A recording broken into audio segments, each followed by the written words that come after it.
ও মা, ভূতের শহর, খুব ভয় করতেছে।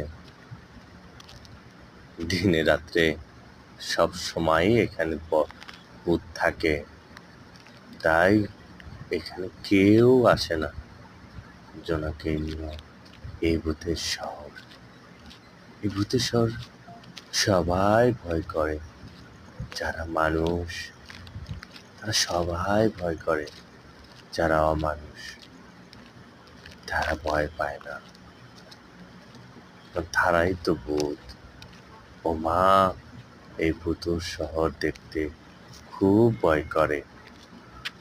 যাবে নাকি এই ভূতের শহর দেখতে? ও মা, আমি খুব ভয় পাই।